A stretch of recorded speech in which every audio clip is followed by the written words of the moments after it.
Hey PC gamers, and welcome back to the PC Gamer Chat Log. I'm Lauren Morton. And hey everyone, I'm Molly Taylor. And this week we have a really special interview episode based on this year's Game Developers Conference, where we had a roundtable discussion hosted by our US Editor-in-Chief, Evan Lahti.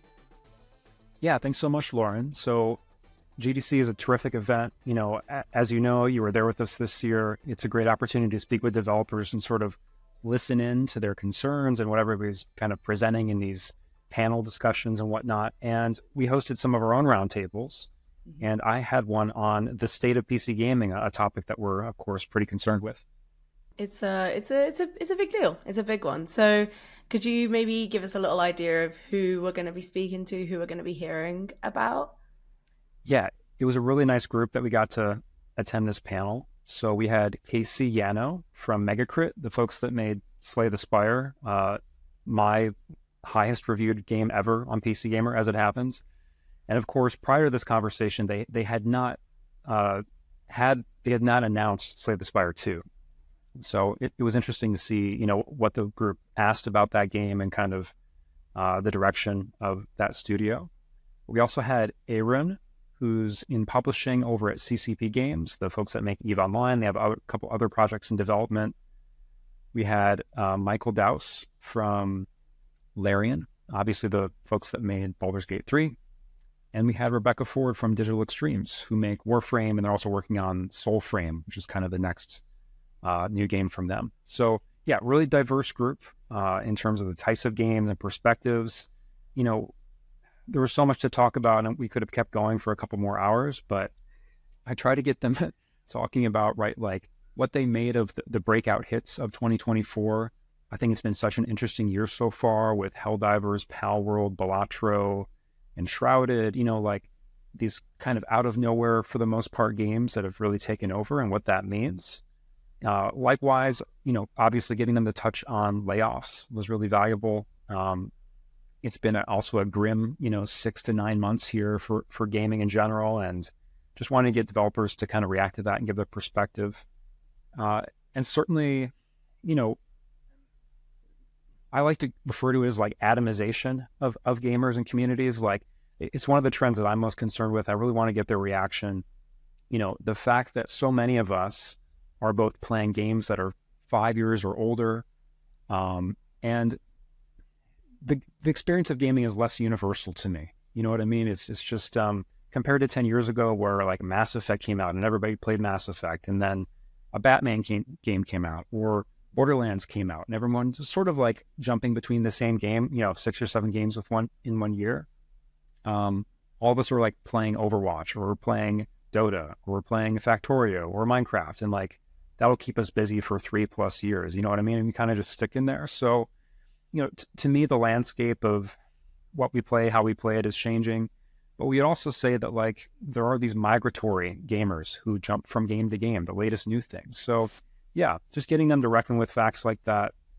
You know, was just so happy to have this very intelligent and interesting group of people who are unafraid about being open and kind of digging into these subjects. Awesome. Well, thank you for putting it together, Evan, and we will go listen to the rest of that conversation.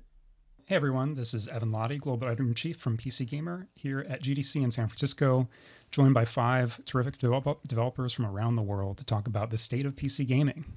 Great to be with you all. So I'm here with Eyrún from CCP. Hello. Great to see you. Rebecca from Digital Extremes. Hello. Michael from Larian Studio. Hello, gamers. And Casey from Megacrit. Say hello, gamers. Hi. So thanks again so much for being with us, guys. You know, from my perspective, this is such an interesting year already in PC gaming. We're less than 3 months in fully, and, you know, we've had a number of kind of surprise hits and unexpected flops. You know, lots of interesting things happening across the landscape. But I'd just love to hear from you to start with, if there's anything in particular that is resonating with you, you know, in terms of how this moment feels in PC gaming in particular. You know, what stands out to you either as a trend or, you know, positive or negative, or as something that you're excited about in particular? Michael, why don't we start with you? I'm playing Final Fantasy VI at the moment. I'm not the best to ask about 2024's trends.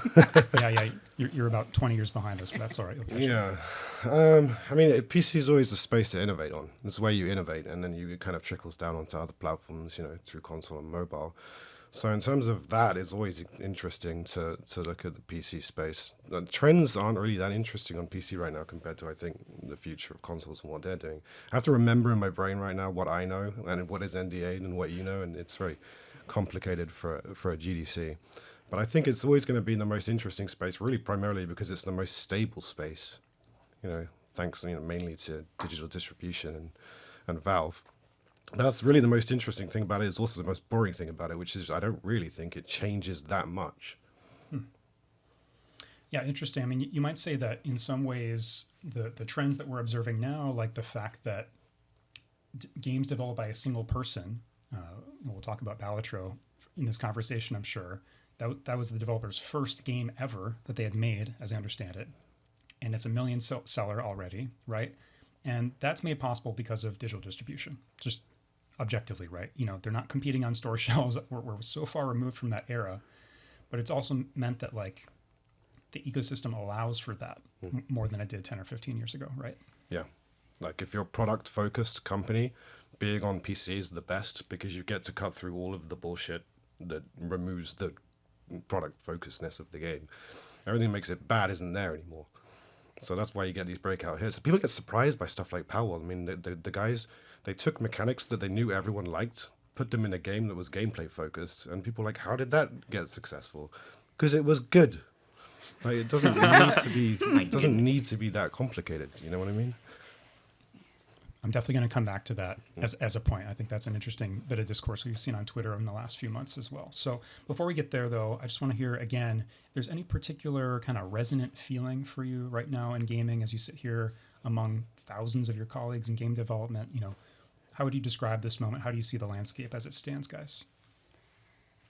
I'm very much in the free-to-play space. So we launched on Steam in 2013 as a free-to-play game that was... we're still going, like we're still doing Warframe updates, and right now it's sort of there's the mid, like games like Balatro, single developer, release it for, is it $20? How much is it? It might be 15. $20. So like that space is very much thriving, I think, and those types of trends for digital distribution. And then the free-to-play space has become insanely, I don't even know how to phrase it because I'm in the space, but if someone asked me right now, like, would you say, like, should you make your game free to play or a premium full retail price game? Mileage may vary depending on where you go. And we're trying to launch another free to play game as well, Soulframe, which is like a Warframe but fantasy. And it just feels like there's not a good time to do anything like that because the free to play space has gotten so peculiar in its perceptions and free versus paid games, like where the cultural gamer, like, I don't know, you run PC Gamer, so if you're doing an article, are people looking for in something like Genshin Impact's on PC, but do Genshin Impact players read PC Gamer? I don't know. Or are they just spending all their money on gacha mechanics? And it makes a hell of a lot of money because there's no limit to how much you can spend. So people here are looking for, like when I was looking at the show floor, a lot of the expo vendors are monetization providers, right? Wow. So you're coming here and you're looking around and you're like, oh, that person's at GDC because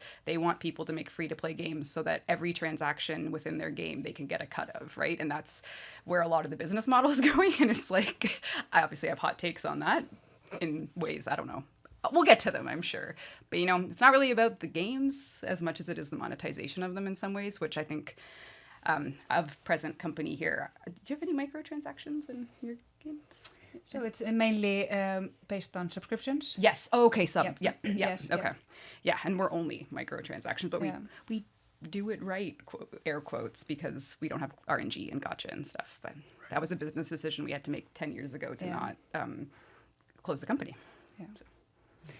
I think, like, building on that a little bit, like from our perspective with E1 Line going on its 21st year, I mean, there's a lot to just like making sure the product is good, like that at the end of the day it just needs to be a fun experience, and like monetization providers and payment providers aside, like sure, but the core experience needs to be really, really good. And I think that's what we're seeing with Balatro, for example. It's just fun. Like Yes. it's just really fun. You lose track of time and spend way too much time in there. So it's that, and then like another trend that I think is becoming a bigger is also like how to interact with the community more and build it with the players, and that's something we've been doing for quite some time with EVE Online. And I'm seeing a lot of interest in that topic now from various. I'm sure you are as well. I remember when we didn't think anyone was going to come to London, Ontario, Canada for a convention. I was like, well, if CCP can do their EveCon in Iceland, we can do it in Canada. So we modeled a lot of our first fan convention after what you guys were doing. Nice. So we did our 20th celebration FanFest last year, and we had 3,000 players come to Iceland, which grew the population of the country by 1%. So it was, it was very successful. Yeah, awesome, congrats. That's great. I just visually sort of imagine Iceland sinking like a centimeter deeper into the sea as the EVE players descend upon it. Well, there's a lot of volcanic eruption right now, so it's actually, there's a lot causation or correlation. Yeah. We'll see. That's good. And Casey, what about yourself? Is there a particular trend that's really front of mind for you? Let's see. I guess for me, the games that I make are considerably smaller. I'm probably the smallest team here. Spire is made. I mean, it's technically 2 employees and a few contractors, and we're very small, and we can't really work on things like live service games, free to play games. And I'm kind of a control freak. I just like when you buy a game, you just get the game, and then you can play the game however you want.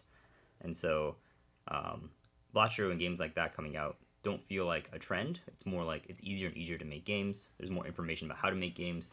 Like if you were like just like a college student, even younger, you can just pick up and learn how to make a game, and you just do it, and you're just playing games, and it's like, I kind of want to make a game like this, except instead of it being fantasy based, it's like everyone's an anime girl, and like that could just break out and succeed, and it has nothing to do with like AAAs or investments or trends, and they can just come out of nowhere because people just want that. And so whenever that happens, like it's not like a surprise to me. I'm just like, oh, this is like, it's gonna happen again and again and again and again. And we're going to see more of it. So Yeah, certainly the market is so big now. I think Steam actually just passed its highest ever concurrent players again this past weekend, like 36 million, I think, which is substantially more than like during the pandemic still, which was really surprising to some extent. But I think part of what you're talking about is, the way we talk about it at PC Gamer is the landscape is atomized increasingly. And this is a trend that continues over time, right? So, 10 years ago, we did have games like Crusader Kings, for example, developed by Paradox over in Sweden. This is a grand strategy game, really interesting ideas there. But as more and more people have discovered that game and found that they love it and found actually that that's the main game they play, that niche gets richer, right? It deepens as, other developers contribute games to that kind of subgenre. And then pretty soon that subgenre, grand strategy or sort of, map, 4X or whatever you want to call it, it gets deeper and more substantial. It starts to feel like a real genre, right? And then you have the population that sort of just sits there, and they don't jump from genre to genre as much. They kind of just exist there, and that's their main game. So they're in the Discord communities and the subreddits that correspond, right? So then, right, like one of the analogies I use in talking about this is like if gaming 20 years ago, 15 years ago was like a series of oceans that were connected, you have blockbusters and you have the action genre, which is like encompassing of so many different things. You have shooters and everything else, right? And now it's a series of hundreds or maybe thousands of lakes, right, that are very deep. So I'm curious, how does that find you guys? Does that resonate as true, or would you describe it differently? It's a very complicated way to look at it. Yeah. I mean, when you're making games, you kind of tend to hyperfixate on your own audience, and you can look at what other people are doing, but you don't generally. You do in terms of release dates. We're all fucked on that front, and we're going to get increasingly fucked because there is no good time to release a game anymore. So, it's good that this breakdown of genres existing where you just have audiences instead of genres. Like, you can be into Crusader Kings, and that could be your life. It's like if you love golf, you're not going to go on cricket forums. You know what I mean? That's fine, and it's not a niche anymore. Niches were invented by retail people to reject games. It doesn't make sense. I used to work on Farming Simulator. I used to get told that was niche. Jesus, is which that has not its niche? own esports team. It has its own esports Thriving. team. It's a niche esports team, but they're useless retail terms from like a bygone era that don't matter anymore. It's good. It's a good thing because now we can just talk about what we love instead of what we don't like, which I guess is one trend we're seeing more of. people super into like specific games and finding communities in those games. That's a cool thing. Right. And actually, I think we have one of the sort of experts in what I'm talking about here at the table in Slay the Spire, right? So, Slay the Spire, I think most of us would say, like, feel free to agree with me here, guys, like the preeminent deck building game. Best of all time, the GOAT. Yeah, absolutely. And, maybe it didn't form the genre exactly, but it certainly reinforced it deeply. And we've seen so many games descend and draw inspiration from Slay the Spire, right? So, Yeah. And now it feels like that genre has an audience, right? I mean, that's at least the sense that I have, whereas maybe, again, 5 or 6 years ago, maybe it wouldn't have felt that way. Yeah, that's very interesting. I mean, it certainly wasn't intended to be like a new genre creating thing. I just felt like card games played in a very strange way back in the day. Like, you click on a card, it like picks up a big thing, you like read it, you click it, you close the screen, you put the screen in the grid, and then it plays. And I'm like, that's so slow. And then Hearthstone was like, you can just like drag the cards. And I was like, oh yeah, that's great. But how about a single player game? And that was kind of like what started it. And so it just kind of like, it was like, oh, everybody's like, oh, now we can just play card games on the computer. And I was like, Hearthstone did it, but I mean, maybe everyone was like, I don't want to make a card game because the expectation for a card game is that it has to be PvP. And I didn't think that was true. So the only way to prove anything on the internet is to just do it yourself. So we just made a game, and then some people agreed, and it was great. It's hyper engaging. Yeah. There's a trend of hyper engaging games at work. I mean, we made a hyper engaging games, really in depth games. Traditional logic is like, don't make it hyper engaging, make it broad, so you can pick it up off the shelf. But games like Slay the Yeah, Spire, we went I mean, super like yeah, all in. completely unbothered by any notions of casualization or trying to create something for an audience beyond your own audience. I mean, Power World's not the same thing. But Balatro certainly is the same thing. Completely unbothered by any kind of notion of what it should be, and really just focusing on what it can be and what you want to make. And definitely going to see more of that in the PC space. I mean, console space is still difficult to I penetrate. think even the creator was like, I just made it for my friends. Like, I just really wanted this. And it just resonated with people. It makes sense because it's authentic. You can't get resonance without authenticity. you got to be authentic. Yeah.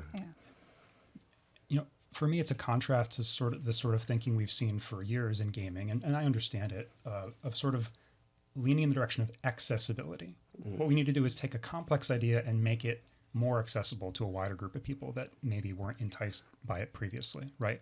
But I think what you're touching on is specificity and saying that, like, okay, Balatro, a game where like one of the score rankings is like an exponential number. Like it's a number with the letter E in it, the way they've described in like the scoreboard or whatever. Like that is not accessible to someone who doesn't have a math degree, right? It's like, so what? And like what you're saying, right, with certainly with Baldur's Gate and games like EVE Online, it's trusting players to find their own fun, to generate their own fun, to have like a real seat at the table in creating that. Absolutely. And we also found that the best people to draw in new players is the players themselves. So like that's the strongest channel coming in. It's like when current players draw other players into the game, and that is a lot combating the complexity.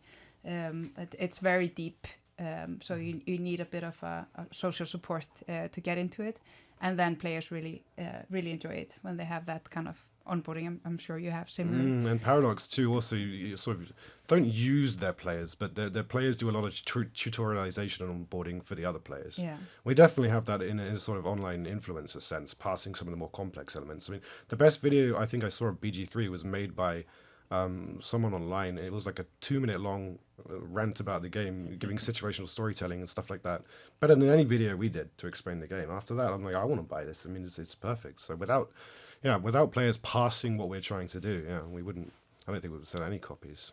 But yeah, Paradox do it too. It's a really clever thing to do. Instead of you lose people in tutorials. If you try to tutorialize a game like EVE, for example, I mean, like you have, but it's such a boring process. But you get that resonance if someone you like is tutorializing it. It's a cool thing. And there are like corporations in game, like EVE University, that does like a lot of the material, like guides and stuff on how to get into the games, and corporations that do like fleets with new players just to help them find their ways around. And like that's really, really valuable when you have a deep game like EVE is.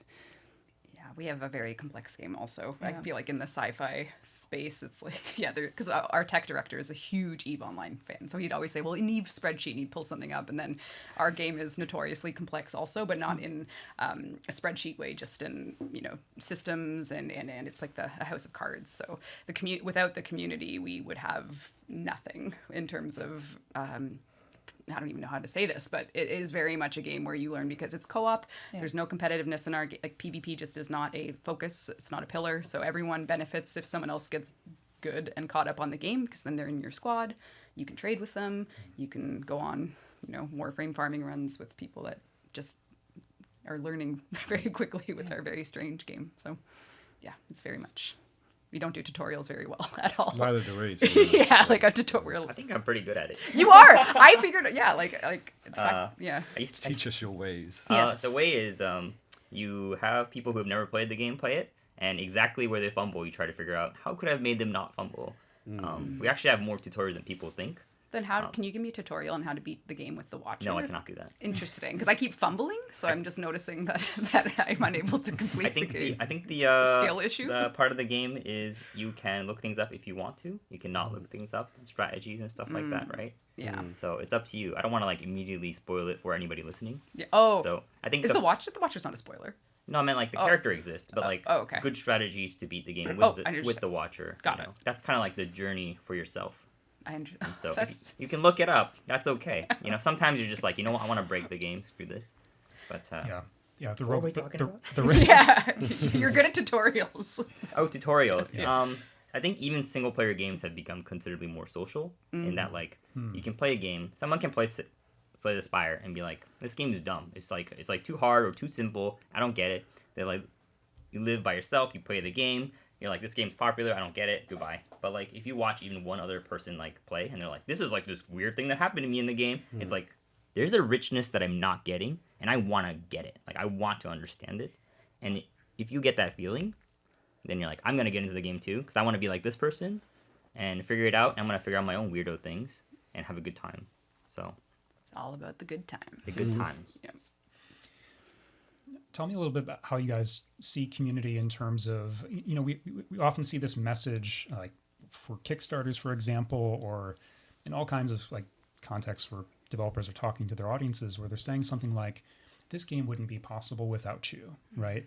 And, there's sort of a spectrum of that kind of message and how, intense it is, that connection, that exchange. But there are also situations where fans they sort of gain an ownership over the narrative of where a game is at. And sometimes that narrative can be influenced by streamers or YouTubers or the press. Sorry about that. And, sometimes that narrative feels like it goes in an undesirable direction for the studio, Often has to do with balance, for example. So how do you see that, right? You want this group of people, yes, to evangelize. They have this very crucial role in helping you and giving you feedback. But, you also don't want them to sort of perpetuate negative ideas that undermine the game, of course, right? So you have to be careful, perhaps, to not give them too much power. I don't know. How do you see it? So we have, for EVE Online, we have a player council that is democratically elected by the players themselves.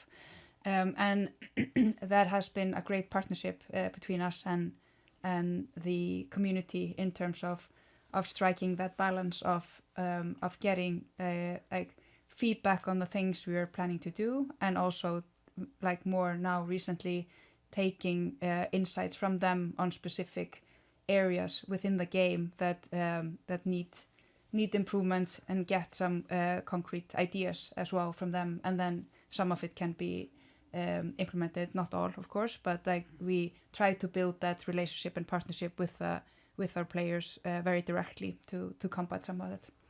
Yeah. Are you guys self-published? Yes. Yeah. Is everyone here self-published technically, or Yes. Yeah. So I think we're all very fortunate for that, because we get to have direct interaction. So I actually started in community at Digital Extremes. So that was my initial role, and now I'm the creative director. So they just kind of gave me the whole bag after many, many years of doing community stuff. And self-publish, direct line to your players. If you screw up, it very quickly. So we've been doing dev streams on Twitch for 11 years now, where every month we have a very Wayne's World-like show. We're not we got the beers, we got the Canadian whatever, and we screw up. We're honest with our players. We try and keep at least some touch point all the time. We have no democratic councils.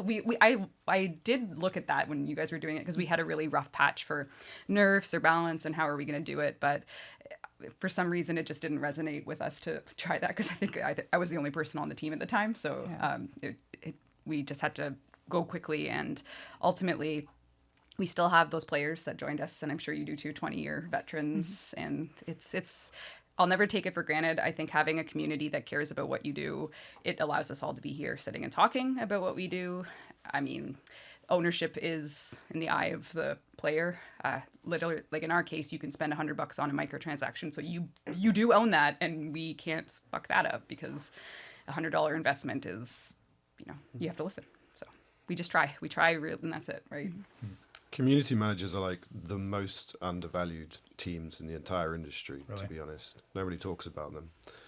They're the ones in the trenches, the front lines, and they take a beating, and all they're really trying to do is, organize things internally for the benefit of players, actually, by passing so much noise. But that's how you deal with it. You have really good community managers, and I wouldn't talk for them, but I mean, they're the ones that make it work. And I don't know why they do it, because it's crazy to do that job. But No, it's good. it's very good, but yeah, man. I mean, usually it's because they're passionate players. Yes. They are. Like they're coming from there. Yeah. Yeah, they are. We hired a community manager for a current project, but even though we hired a community project, we still are going to, and we currently still do, a lot of like community stuff. We say hi in Discord all the time. We even like make jokes in the Reddit. You just have to read and listen. I'd say listen, but it's mostly reading, because nobody's like using their voice on the internet. It's actually just typing. I have some hot takes for you. You read a lot. Well, there's some videos now. Things are changing. I understand. Spire was quite a while ago now. I apologize, everybody. No, I'm going to tell you about about Slay the Spire. Uh-oh, Yes. okay. You have to I'm your community. You have to manage okay. me. I will. I'll after this. Okay. Okay, I'm joking. I don't want to get into the weeds here. I'm sorry. So, but listen a lot, and then just be honest. Don't have a huge ego. If you make mistakes, you can backpedal. And Don't try and game gamers. don't try to game gamers. What a Really fool's fucking bad errand idea. that was. Also, People do it all the also- time still, and it's like, It's do peculiar, you it's quite- think they're stupid? They're literally people that enjoy maths every day. Yep. I mean, they have graphics, but they're the smartest people you know. Like you can't trick online them. players, with the spreadsheets. Yeah. Like Yeah. Yeah. These are your people. the voting and like the politics of like getting like features, that is wild. That is the only game I think that I can think of that has like a voting system of like talking about features, getting things in. We Never even tried. have an I didn't even know official about add-in now in Excel, because it's such a spreadsheet game.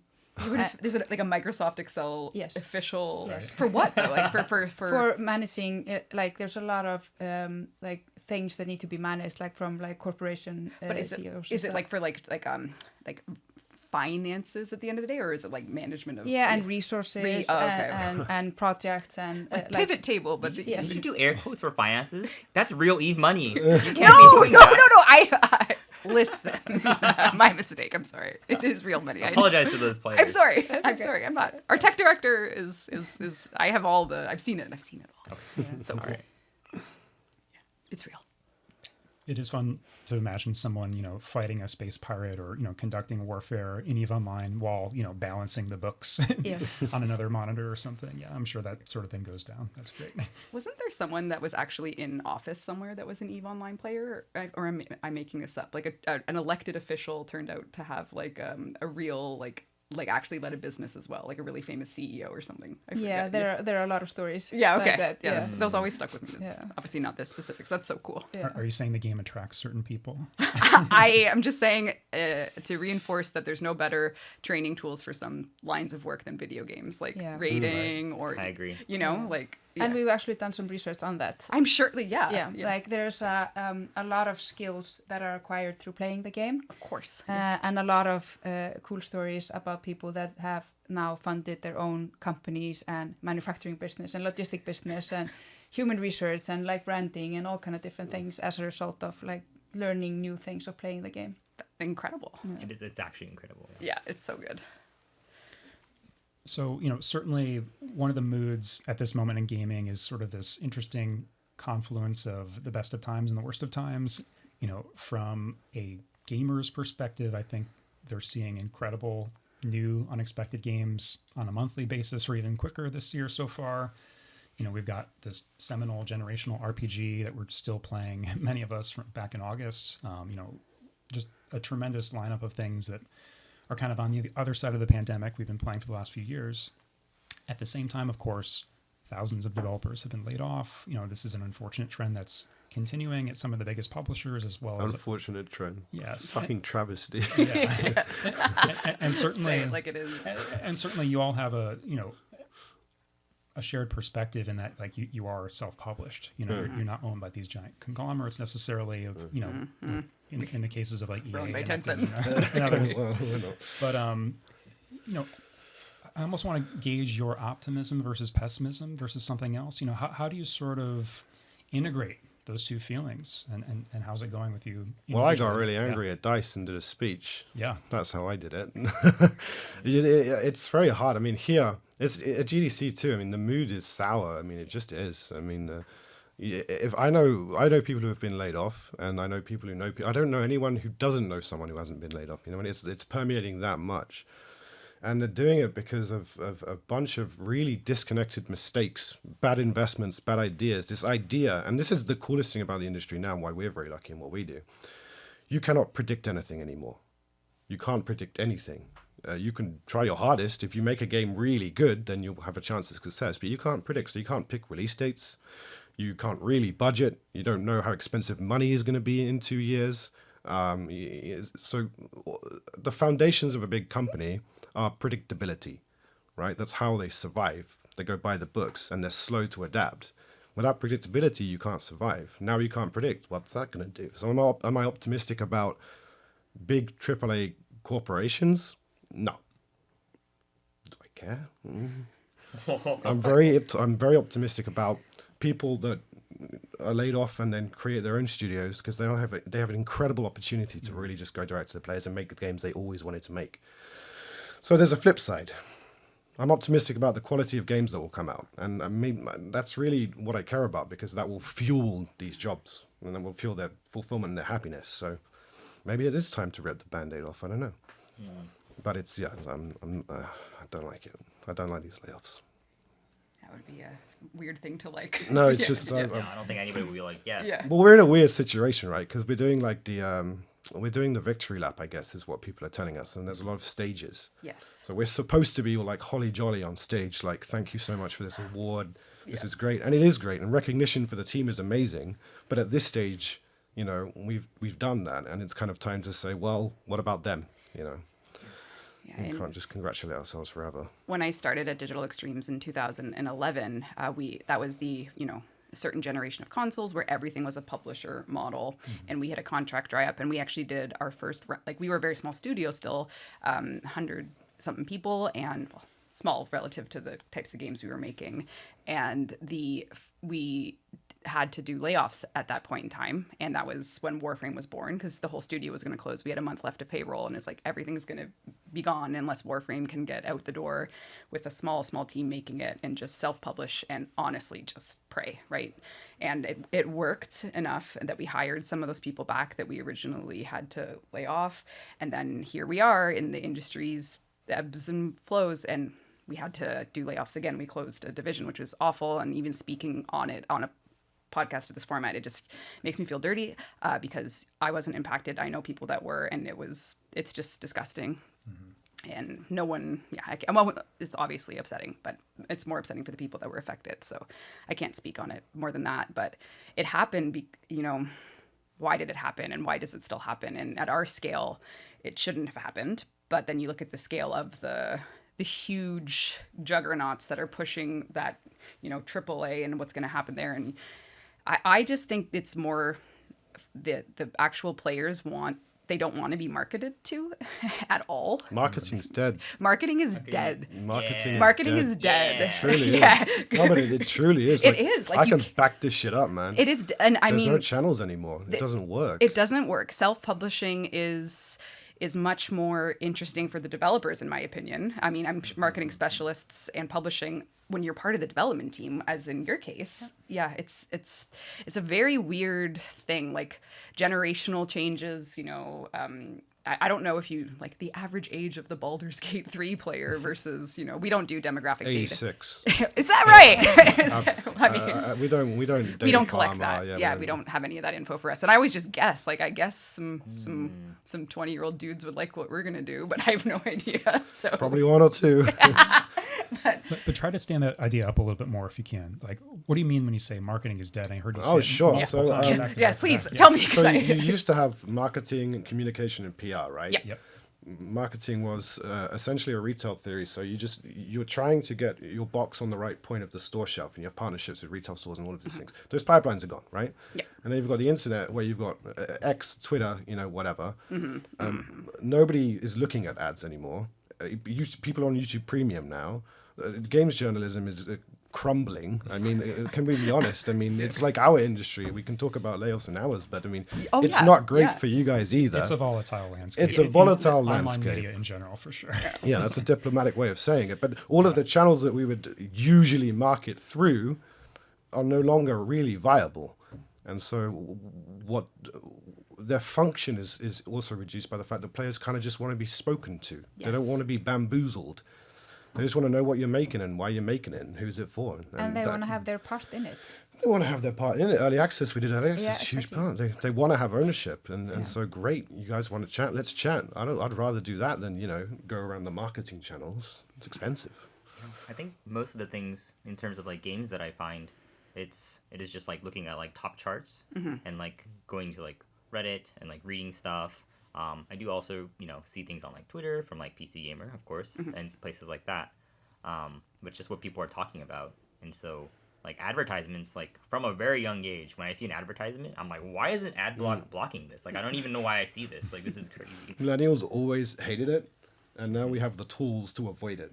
So Yes, we're definitely yes, gonna yeah, die. yeah, It's yeah. like, finally. When like having a commercial, like a hotel room with a television with commercials, I watch the commercials because it's it's such a a novel. case study. Yeah, like it's I don't funny. see, I don't have cable in Same when you Canada. go to the cinema, you're like, oh wow, I haven't seen this one. Yeah, it's like the commercial is the Advertisements entertainment. I don't have a TV. Yeah. So whenever I see an advertisement, Same. it's like extremely addicting. I'm like in a bar and like something shows up. I like stop talking to the person in front of me. Like, What they're is so this powerful. for?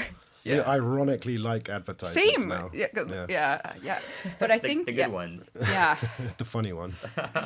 We have a marketing team, of course, and a publishing team, but it's all, we work directly with them to say, hey, can you make a really cool asset that we can, we'll pay Sony or Microsoft or someone some money and get on a tile. Yeah, and that's, direct to store. Yeah. I mean, that's just distribution. It's not even marketing Yeah. at that point. And Yeah. same. Yeah. The best place to market your game is on the store itself. Yeah. I mean, everything else isn't worth it. Yeah. Well, I mean, we learned that with BG3. Yeah. It took us a while. I mean, yeah, I'm sure everyone would say, like, what were your marketing practices given the Win the Game Awards? That's the best marketing. Yeah, that helps. That does help a lot. So definitely, dovetailing a couple of these ideas we've been talking about, how you reach players, let them know about your project, and likewise how you build a community around it and how you engage with them. We were just talking about it in the lobby. Like Helldivers 2 is maybe one of the best examples of how to do this, for at least in its particular theme and story. And I think like we were remarking a little bit ago before we started, right? Like the way that they've been able to lean into theme, this sort of satirical Starship Troopers, self-aware, goofy war, also some fascism, but it's fun, promise, right? As like a form of communication with players. It's not just like the story of the game. It's like embedded in It's like a meta-narrative. how the CEO talks to the community.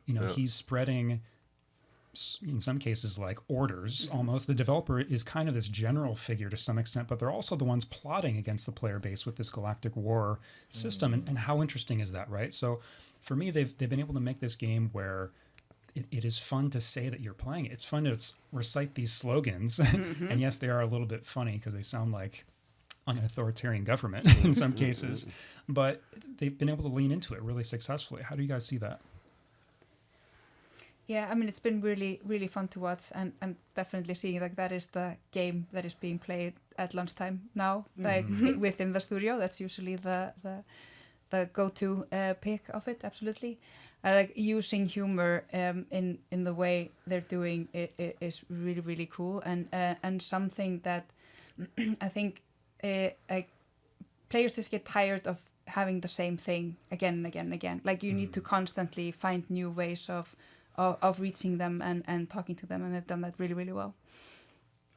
Yeah, I think this is my first GDC in many, many years. I haven't been since 2018, and every developer I've talked to or that works on a team like this, like we're just having so much fun talking about Helldivers and enjoying it. And then sometimes you can, maybe be sitting in the wrong hotel lobby within earshot of someone that's never made a game in their life, and they're like, "Well, we think we can capitalize on 2 times Helldivers 2," and you're like, "You just don't get it. You don't get it." Like there's a reason I didn't get my GDC badge this year. Yeah, you're here for the. When I overhear that shit. Yeah, it's crazy. Yeah, I think it was. You have no soul, man. So yeah, Rebecca, if you can just like shed a little bit more on what lobby I was in and who I was hearing. Yes, no, it was 2 p.m. yesterday. So we have a spare seat. Let's go get it. The folks who are outside our industry, they might have some general sense of like there are business people that occupy it. There's venture capital. There's people in the blockchain areas of gaming, for example. And yeah, like. You sort of said, like their perspective is maybe a little bit unwelcome or a little bit opposite. It's offensive from a creative point of view in many ways because spiritually malnourished. Yes, there is a hollowness within the soul of the let's be real, capitalism is the reason the layoffs are happening. Like it's not, and people are here for those reasons. I'm here to learn at a talk about a thing, and that's super cool. But obviously, there is a strong incentive for people to make money off video game labor and the creative output of the people in this room, and to hear it so what is it, the malnourishment of that in the machine of some of the hotel lobbies that I've just been hearing.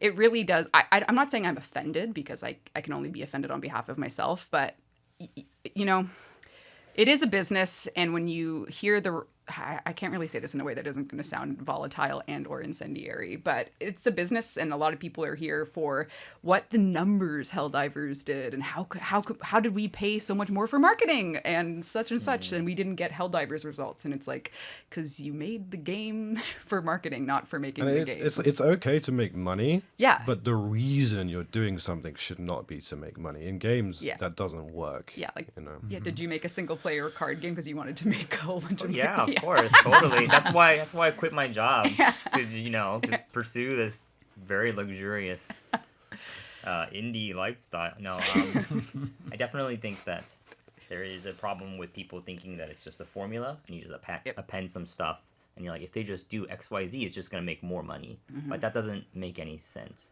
And that's microtransactions are sort of the devil we know. Like I'm in bed with the devil there for sure for microtransactions. We all have unnecessary demons. Yes. I mean, we can't exist in an industry without them. Yep. I think there's room for free games. Right. I said it. Well, I hope so.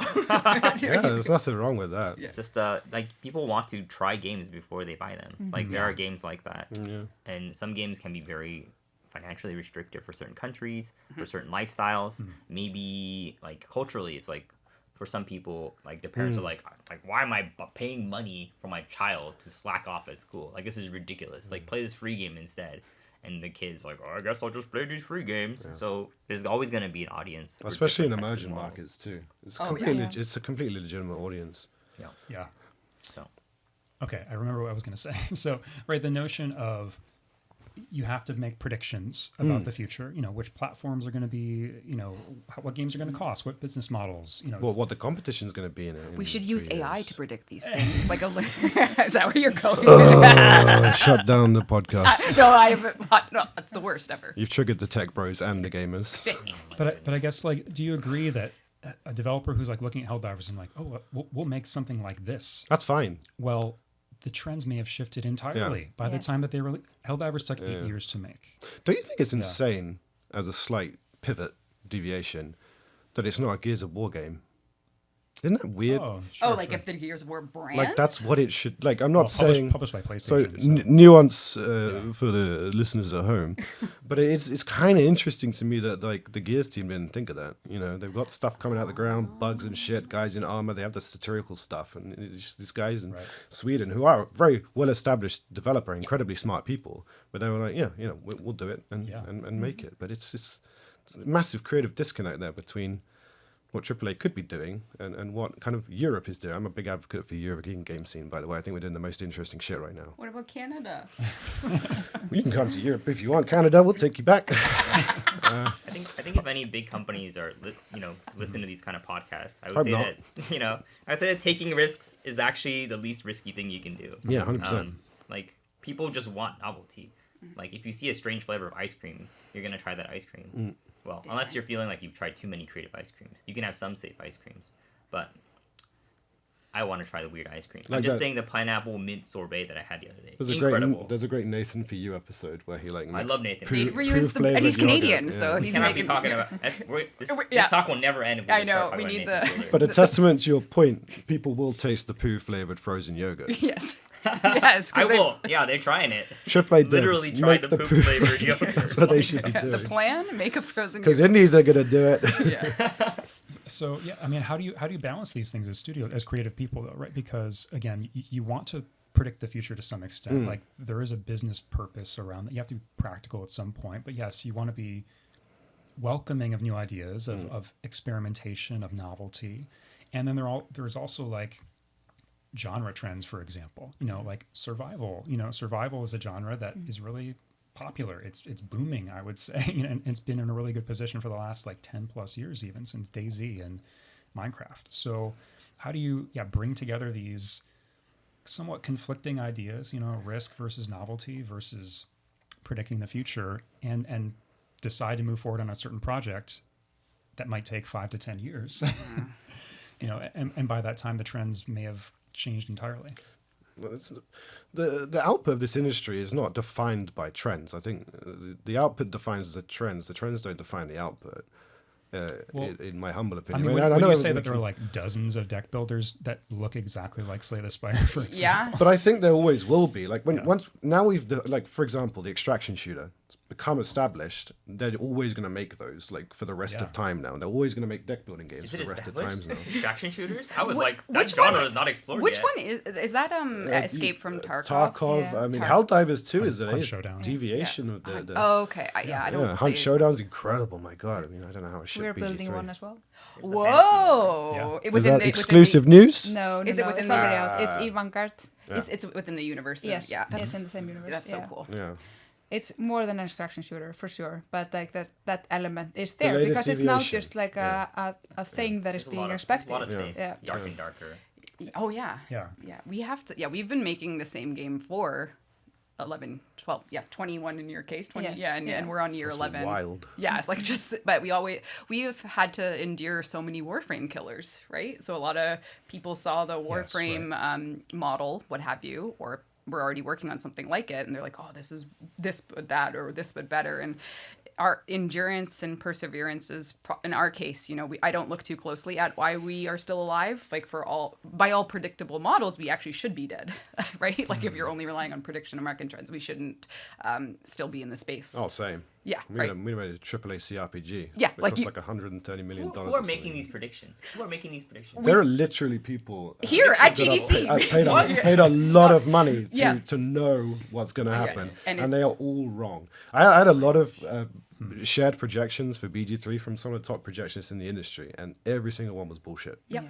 But it is a balancing act for sure. Like for Eve, 21 years in, like turning anything around in that game is like a oil tank. It takes a very, very long time. So it is like gradually continuing to develop it with the community.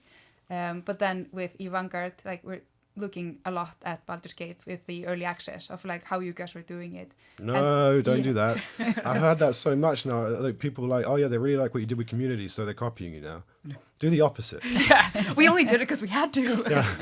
So we're doing like monthly playtests there now, and we're already seeing like, okay, this isn't working, this is working, like taking from there. Like you can't copy smart. that exactly, like, but getting inspiration is probably more I think that's the way to look at it as opposed to copying. Right? So coming back to, and you guys I think shuddered a little bit when AI came up in there. So I am gonna.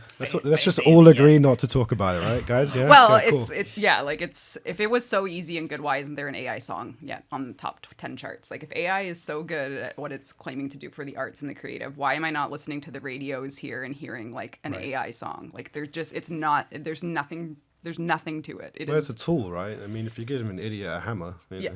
there's only so It's a much you good can tool. do. So, I mean, because we were talking about tutorials before, I mean, AI is a great tutorial for EVE Online.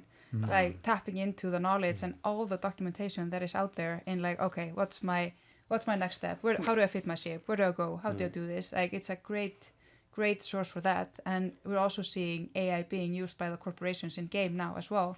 So they're like corporations who are like actively using AI to guide them in like the decisions they're making and documenting the results of those decisions and then like using that to plot like, okay, how can we then like claim territory and get like better results within That must the game. be so scary for you guys because you've so lost cool. your ability to. Because humans, But we never had that. but ability. humans think slowly, right?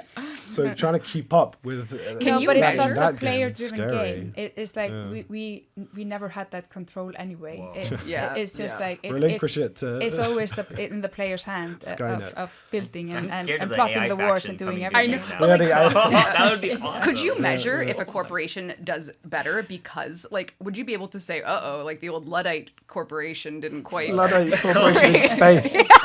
The space Luddites. Something dissonant about the space Luddites. I love it. I don't know. Oh man, I'm stealing that one. I mean, it's such a dynamic thing. I mean, we measure it. I don't know. It's like you don't really win the game, so it's not like Right. like you don't. Just like you don't win life. No, Yeah. exactly. You're just there for the ride. It would be such an incredible narrative though if like Eve was collapsed by like a giant AI empire. Or that just- many AI empires like That's competing like an against actual each thing other. that could happen. Yeah, It's exactly. It's That could crazy. happen. It's so cool. Yeah. I don't play Eve, but I love reading about the Eve. Same, Yeah. and I They're always read about it on incredible. PC. You guys cover Eve Thank like you, nobody's PC Gamer. business. So anytime I see like this corporation just launched an assault, blah blah, I'm like, what? AI Eve Corporation. Yeah. man. Well, again, coming back to marketing, it's been really interesting. And like, I've been giving thumbs up to your PR agency. We get emails for the last like 6 months or so that are documenting some of these in-game activities. And we're like, that's perfect. This is exactly what we want to focus on and spend time with and know about, as opposed to like, here's the latest patch notes, Yeah. necessarily. So again, leaning into theme and storytelling and who you are. But I just think it's so interesting that everyone's kind of emotion perked up there here in the room of like the notion of, again, if you're writing a textbook of how to make a game, you might say, players using AI to beat it or conquer it or whatever to like serve their purposes, that seems undesirable on paper. But like everyone here is like, yes, that more like make that happen. That would be such a fun narrative to It's emerge. funny. Funny doesn't necessarily mean good though. That's true. Maybe it makes a good headline more than a good experience. No, it's I don't know. it's fun to watch. That would be a funny thing. I mean, not complete nihilist, but yeah, I mean, it's a tool and it's a nuanced conversation. So that's why we shudder. I mean, evangelists of anything are annoying, but in this industry, these evangelists are particularly a little bit annoying because it is just a tool.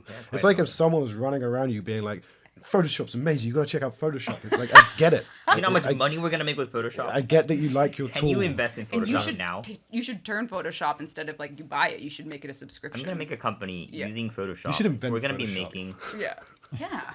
I think AI is a very overloaded term. Yeah, There's, exactly. There's like Yeah. different types of AI. That's exactly right? There's that, like yeah. image generation. There's like ChatGPT. Like coding help. Sometimes you're just like, I don't remember like this like specific syntax, and sometimes you have like dark memories of like searching for the specific problem on like Stack Overflow in the past, and you're like, maybe ChatGPT can like make this a little simpler. So like for programming, it's been like pretty helpful. It's good at coming up with names. Coming up with names is very hard. So you can just be like, give me some names, and most of them suck. However, a little inspiration doesn't help. It's like a little bit of Some letters together. Yeah. You only know 26 letters. ChatGPT. Just like the internet really likes alliteration and puns, and I really don't want to just keep doing puns on anything. So Yeah, certainly if you're like a D&D player, we all use those sort of like elvish name generators for our characters to get ideas and stuff. That's very welcome. Are there any uses of AI that are concerning to you in games right now that are emerging or you've heard people talk about? We're going to make rules, I think, as an industry, and those rules From are like gonna, a labor perspective? labor perspective. I mean, no sane games are authored by by people, and that's important. That'll never go away. Any boss or CEO who decides that the right move is to start replacing his employees with AI, I don't really see that being, in the West at least, a realistic aspect, even as nihilistic as we think these people are. There's all sorts of laws and labor unions and team sizes. They're built, huge companies that are built to have lots of employees, and they're not looking to try and get rid of those.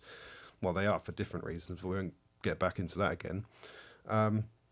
But I'm more worried about, okay, so let's say Group A is going to be pretty chill about it. It's a tool. We want to make our employees happier, save time, everyone's happy. Group B, situated somewhere else, might be like, well, we don't actually give a shit about that. We're going to get rid of our people. It's going to be AI generated. We're going to flip this shit. That's what's interesting to me. What are the rules going to be? Are we going to not unionize them, but are we going to have universal rules, labor rules around it? What are we going to be okay with in terms of game content? Is it going to become okay to just, AI asset flip shit in your game? It will be for some developers in certain regions in the world, but the West is going to be kind of having this big fight about it for a long time, I think. So it's really just really annoying that everyone keeps talking about it. Is right now where I'm at with it. But I just want to move on. If you look at the GDC presentations, many of them are sponsored, right? So you have some presentations that are sponsored by AI this, and then you have the ones that are like truly the craftsmanship. There's one about texture compression using machine learning, and they specifically didn't use AI in that because they didn't want to invite the hot takes about AI. But then, so our CEO was our graphics programmer, so he went to the machine learning texture compression talk, and he's like, oh no, like they're using it as a tool for in a way that isn't quote unquote I guess Twitter worthy or discourse worthy, because you can actually get texture compression at a way like per pixel, whatever. He was telling me all about it over breakfast this morning, and I was like, okay, so like that's cool. But then there's the sponsored AI sessions that by the end of it they want you to pay for a AI model in your, like they're selling you something. Yeah. So you're either making something with it or you're being sold something. So that's the difference in the ballet of the annoyance of people talking about it. Exactly that. Are they trying to sell you it, or are they like? So when VR blew up and it became the big VC thing. Yes. Yeah. Nvidia just got, what is it, 2 trillion evaluation or something? And it's all because of their uniquely because of that big bet into AI. They are the key that turns that lock. The gatekeeper of all computing. So let's take a kind of, I think, pretty universal, I mean, you guys tell me, form of development, and that it's like concept art, just as one part of the process for, I think, many games. And, traditionally created by people, right? And yet I'm definitely hearing some studios using AI to generate concept art, like from an idea generation perspective. Concept artists have been photo bashing like forever on Photoshop with different sources and stuff like that. They've always been taking other people's stuff and creating concept art from an ideas perspective. It's like workshopping, Right. The final output shouldn't obviously be stolen, but using AI as a tool to sort of streamline that process, I don't see as particularly controversial. However, nuance here, in case people want to send me death threats, which is common now. We'll send you life threats. Life threats? Those are even worse. Nice. Don't threaten me with life. I have to sleep at some point. The nuance is any work of art that is authored by someone should be wholly their own, and their inspiration should be far removed in the final piece. They can be there in the ideas phase, that's fine. But it can't be, the final piece cannot be, some derivation that they slap together. And I don't think artists want to do that. And that's the fear, I think, but I don't think anyone really wants to do that. Are you sort of talking about purity there? The notion that like ultimately it has to come from a human being, and that's... I think, no, but the creators are humans, which might surprise some people. And they author stuff. It's their own. It's part of their soul. I mean, that's just a fact. It's romantic, but it's not, it's not whimsical. It's true. Yeah. So no real artist, who's working in the industry wants to just output, shit that they didn't make themselves. And their lead wouldn't want them to do that. You know what I mean? And their director wouldn't want them to do that. They'd be like, hey, man, why do you keep doing that? It's just not something I see is going to proliferate. Yeah. It's just a really good example of a bad thing someone could do. Yeah. I got a lot of those. Yeah, how does the rest of the table see that particular example, just as an exercise, right? Concept art, if you're AI generating it, in one sense, it multiplies the the volume of images you can see, the different ideas you can expose your team to, the possibilities, faster, more, and yet, right, like, is there a downside, right, to using AI for that in particular? I think it's a good tool to use in that context. We like in videos, trailers, stuff. We use it for that as well. And like same thing that used to be just storyboards with like references from a lot of different material that inspires like those artists creating the trailers as well. So I think it's a good tool for that. Absolutely, it speeds things up significantly. We don't use it at all for like art stuff. Our process is very strange because the process is just to make things, and then we try to make something like from a visual perspective stranger than the last thing, so people will be like, oh, this is like actually like weird compared to the last thing. And so I guess if we used AI, it would just show us what people would expect, and we'd be like, we would not do that, but then it would kind of taint us to like make something that's perfectly not that, which is also like not good. So it's kind of like we just kind of like table it to the side. But sometimes you'd be like, what kind of a sword? And then we could be like, oh, AI generated sword image or something. But we don't do that either. we just talk about it. So we haven't really felt the need to use it at all. So you're almost saying because it's inherently derivative, in terms of like 2D images, certainly. Yes. Then that's not going to allow you to come up with an original idea, probably. I just want to see fresh ideas. And I don't want to be like something like this. I try not to look at things for inspiration too much, especially in like art visuals. But I can see how it's helpful if you're making like a medieval sim. It's like, what does a French farmer from the 1800s look like? Like AI art, show me. And they'd be like, oh, you're right. I wouldn't have thought that like this kind of like strap or knot didn't exist in the time or something. We use books for that. Yeah. Encyclopedias. Well, a French farmer in the 1800s was probably participating in a revolution, not farming too much. Yeah. But books take time to read, so it's just like a faster lookup table. I mean, as someone who loves books, I think people should read more. I think these small little soundbite word, Twitter is so bad for discussion. It's so awful. So it's great for art. if you read a lot, you get one person's perspective for a long time. I think you just become a better person. You can kind of see their perspective. It's important. This is where we put the Audible tie-in. Yeah. Sponsored by us. No. I just kind of fade out. Thanks so much. What are you reading these days? I read a pretty long series called Mother of Learning recently, so I had to take a break after that. It was like 600 pages in 4 books. You need to play more video games, sir. Yes. But Casey, I think you can only come up with bird people, as Slay the Spire has. From, or donuts and shapes. Original thought. Yeah, I'm just saying, right. if I was like creating an intimidating boss, it's never gonna create a donut and like a weirdo shape. I was just eating a donut that day, and I was like, this could be scary. It's an end runner for me usually. That's like nobody would expect to be. I just thought I was eating a donut, and I was like, wouldn't it be really funny if you got killed by a donut with arms and legs? It's not funny. But it's not funny. I die and I get so... No, it's funny. I just think that the developers should also have some fun sometimes. No, and... forbidden. Absolutely not. Forbidden words. Banned. Yeah. So, before we get out of here, and I'm really enjoying this conversation with you guys, one thing I want to dig into if we can is the PC as a platform and where it stands in the landscape right now. Because on the one hand, from our perspective, we're evangelists, we're press, but we're also evangelists of this hobby. PC has never been in a more strong, stable, exciting position. We are kind of the leader in terms of performance and all these different aspects. But also, right, we're noticing that year after year, the differences between the platforms get fewer, right? A PlayStation and an Xbox increasingly resemble a PC in so many ways, and that's definitely helpful from a development perspective, it seems like. But it also means that what it means to be a PC gamer is changing or diluting even a little bit. We're seeing a little bit less of the kind of platform war console, arguments online, for example. So I don't know, like, how do you see PC gaming going forward in particular? What does it mean to you? What is it a space for? Are you worried a little bit about this platform homogenization, or is it a good thing? So I think another trend in that is mobile games on PC as well, which is something we've been looking at from kind of we also have a mobile game in development. So a lot of things going on. Whoa. And the game using blockchain, so we can talk about that as well.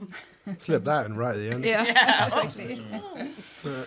So I think it at the end of the day, it's just like what do our gamers want to play? Like, and does it really matter if they're playing it on like PC or console or mobile? And does it really matter if we're using AI or blockchain or whatever to make the experience fun? It should just be a good experience, a good community, ideally something that brings like meaning to people's life. Like that, I think that should be the guiding light. The day they played the game is a little better than the day they left behind. Exactly. Yeah. I like the idealism of PC gaming. I've always been a PC gamer. It's to be a PC gamer is to be a hyper engaged hobbyist who deeply cares about the granular level of detail in the thing that they're enjoying, and that's our audience. We make in-depth games, and there's nothing more that gels better with that than PC gamers. It's where the innovation happens. I mean, there are things I can say and can't say, and things I hear, but it's consistently being said that PC is the space where innovation happens. And for the longest time, and this is an open secret, everyone is competing right now, not with each other, but actually with PC. And I don't know how open people are about that, but I don't know. It's true. You know. It's true. So it's I understand what you mean, because the technology itself is not that exciting anymore because hardware's getting more powerful, but DLSS and Real-time GI lighting though, Yeah, Lumen, but- it's the next big thing. I think that, so from my perspective, I think it's homogenizing, and it's good to a certain point. It's like stabilizing, everyone's exploring what's possible. But then we need somebody like Nintendo making interesting hardware to shake it up a little bit, okay? With OLED screens, I'm just handheld. saying, usually Nintendo brings us cool stuff every 7 years. That's the generational consistency, but we're a little late. I'm just waiting, okay? It's always about the games, though. I mean, the hardware is cool and everything, but I don't know if I'm just getting older, but I definitely don't get as excited for the hardware as I used to. Well, wasn't VR supposed to be that thing? Come on, if you Is that yet to happen? you really, like, did anyone really believe though that it was gonna, with that plastic helmet and the cheap LED tricks? My goodness. I have I've got two. yeah, I've I mean, I used it have twice. them. I'm going to say no comment here. Not It's commenting just- my opinion. It was a VC, not a scam, but I mean, it's like a VC thing. They were just trying to make money off an idea. It's kind of like a Mark lot of things in AI, I Zuckerberg know. wants it. It's gonna work. Does he really though? He's like barely committed. He's more committed to smoked meats than he is I saw technology. What the heck? He had a photo of learning how to smoke meats in Japan, or was I forget. I do not want to see any posts by Zuckerberg. I'm sorry. Well, I we don't. have spoken them to I you. have ruined my future career working with Meta. I don't even care. Oh, it's over for you.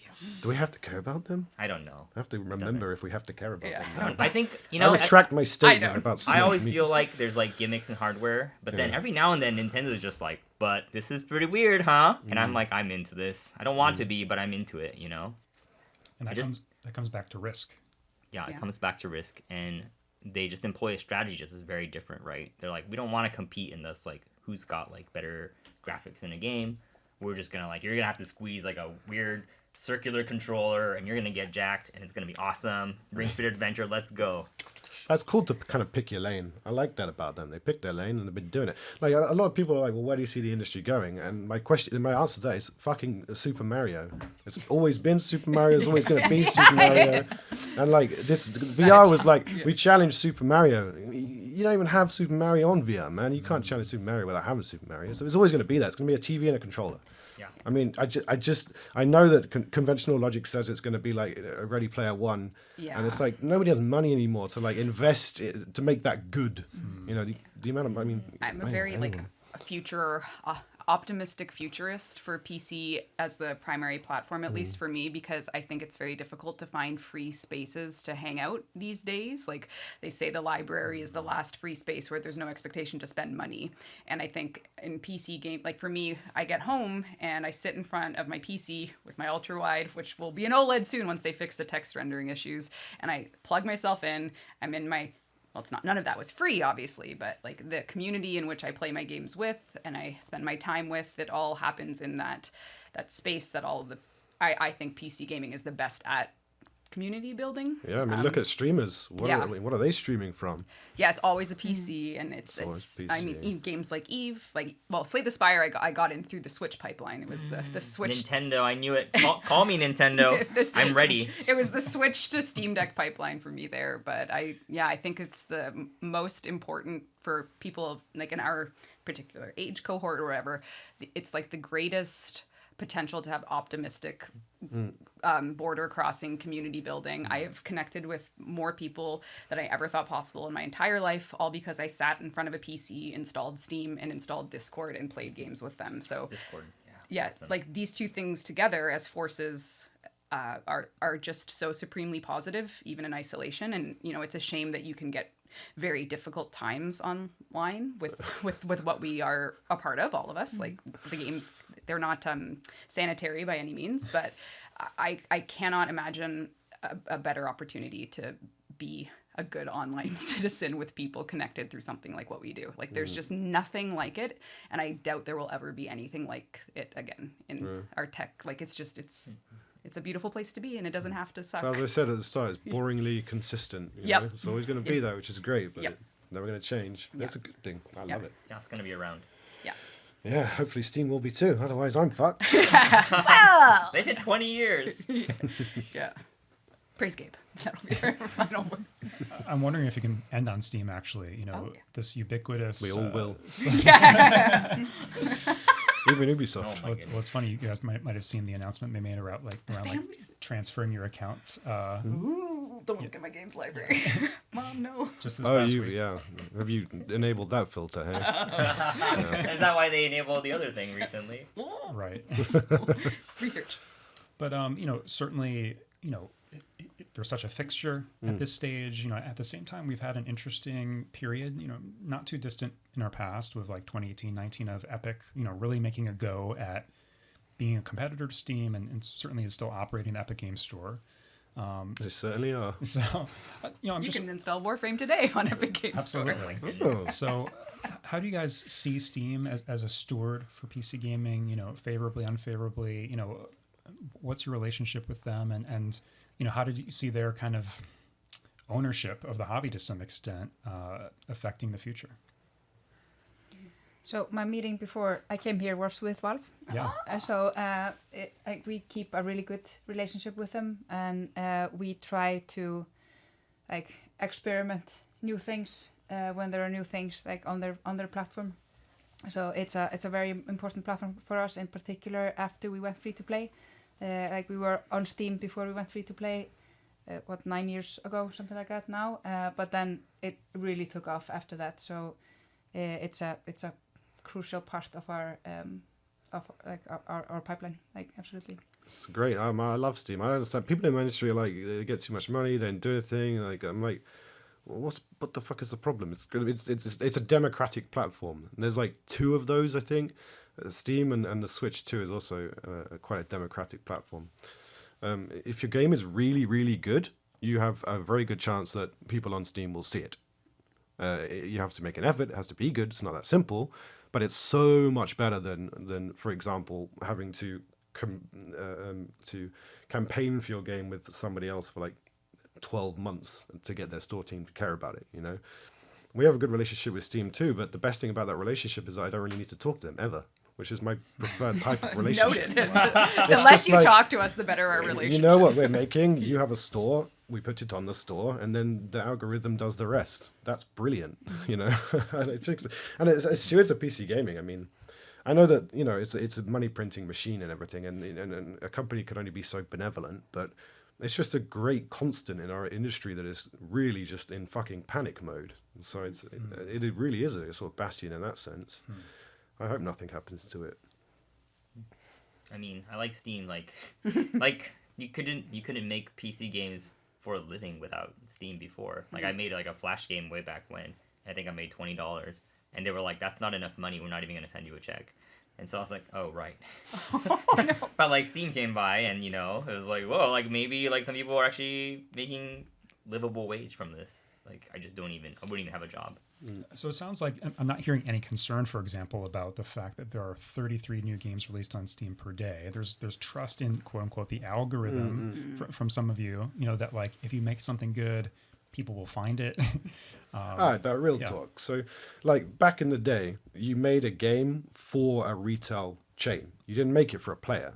And so you were literally paying for your game to be on certain shelf spaces. And that was like, imagine the amount of shelf space there is compared to the amount of games you have now. That bottlenecks so many companies. And so the industry has a complicated discussion here because they want developers to have jobs and new developers, et cetera, but then you have to understand there's a huge oversaturation issue in the market, so they're not all viable. To be viable, you have to be hyper competitive and you have to make really good games. And it's easier said than done. But if you do, like, for example, say the Spire, I don't think it had difficulty going up the rankings in Steam because it was really fucking good and people really, really liked it. Yeah, and our marketing sucked. It took like 4 months. Exactly. to not need marketing pipelines to be successful is a fucking great thing. And yes, it's oversaturated, but then what do you want to do about that? Fire developers? I mean, give them a shot. And it gives people a shot. And having a shot is really the only thing that you can do to succeed in this industry. It's the best place to have a shot. So I'm not concerned about visibility on the store. I understand that not everyone can have their spot, and I empathize when people don't, but the function of it is to give everyone a chance at least, and I think that's a beautiful thing. Everyone has a chance.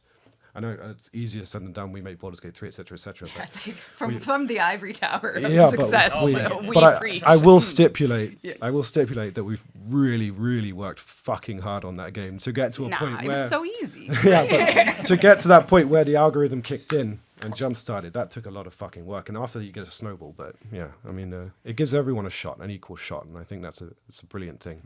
We launched on Steam in open beta in March of 2013, so 11 years ago, probably this week actually, because it was March 22nd. So 11 years ago, our Steam open beta launched, and it was the thing that still allows me to have a job. So similar to being on a platform that could, distribute and get eyeballs. That's where we've been, and we've been there that was our first platform launch, PC, Steam, and it was transformative for us and continues to be. And throughout the tenure of working on Warframe, I would take like screenshots when we would break top 5 on Steam, and sometimes I'll get reminders like 10 years ago you posted this picture and it's the top 10 of Steam and we were there, and the games there are not at all what it is today. And I always like contrast how much the actual dominance of different games over the years, and like what are the Cokes and Pepsis on the shelves that just never go away, like Dota, Counter-Strike, and then you have Helldivers 2 out of nowhere. And, so it's all. Yeah, I wish more people could, like make it an industry, but it's like a problem with like our society more than like Valve. Oh.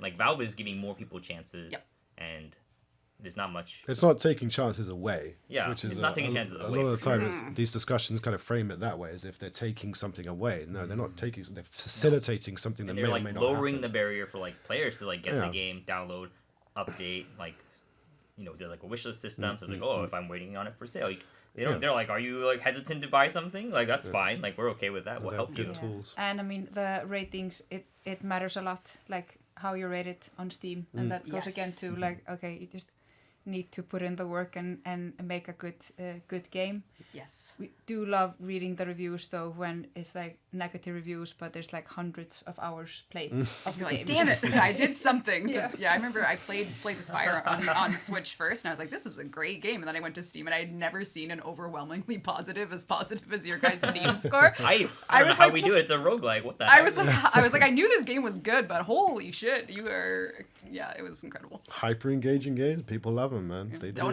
The Steam version is the best one. There's modding support. I know. My friend shares his screen with his mods, and I'm like, God damn it. Remember, Casey, you don't have to do marketing. You don't have to do it here either. Sorry.